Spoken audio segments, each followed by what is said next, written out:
Hi everyone, this is Shivangi Singh, fifth year medical student doing my MBBS from Ukraine, OO Bogomolets National Medical University. Today I'm here with my new video. I know I haven't been so active recently. It's because I had many things lined up and I was juggling between many projects. So there are many projects and many videos coming up soon. So let's hope if it works out well, you guys will get the surprises soon. So today I'm here with a video telling you my 5 tips how to stay consistent and kick procrastination. Tip number 1, time lapse. I know you must be shocked after hearing this that I'm telling you to create a time lapse. You know, the time lapse is an effective and a very creative way of documenting your study.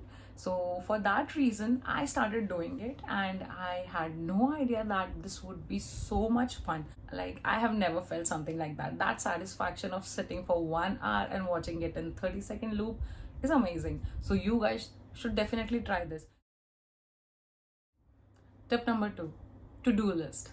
I know you have heard it already hundred of times, and so did I, and I did not believe it until I tried it. So what you need to do is, like, you need to use an app or like paper or anything. I used an app called the to-do list. Maybe I'll link it down somewhere on the screen or anywhere possible. So I lined up my task. I made precise, like, I decided which task has to be done at what day, at what time, and believe me, the satisfaction I got at the end of ticking those boxes is amazing. So I would really strongly recommend trying this, because once you start sorting out your things, like when you start arranging it, it makes your life so much easier. Like, I wasn't a very schedule oriented person, but when I started doing this had just made my life easier and very sorted.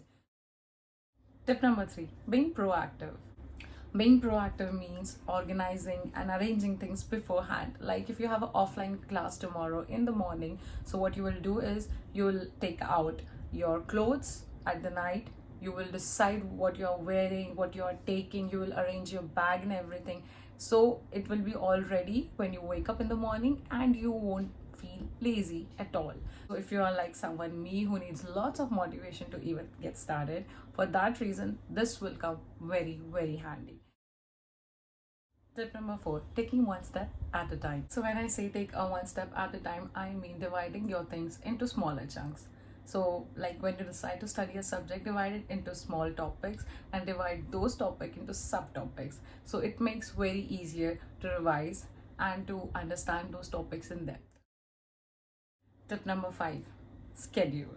I know you have heard it already from everyone that unless and until you have a schedule or a timetable, you are not gonna do pretty well, which is very true. But I will not tell you to plan your schedule or your time like from minute to minute and hour to hour. No, I'm here to tell you that first of all, decide whether you are a night person or a morning person. Once you decide your sleep cycle, everything just falls into place automatically. So once you decide whether you're a night person or a morning person, you have a schedule there and there. And according to that, you should start prioritizing your things, like what to do, when to do, and where to do. And that way, you'll be all fine. So that's it, guys. I hope this helps you. And if you have any tips or tricks, please comment down it in the comment section, and I will read it and I will give it a thumbs up. And if you have any other feedback to give it to me, please comment. And if you like the video, comment, subscribe, and hit the like button. Thank you so much for watching. See you soon. Bye.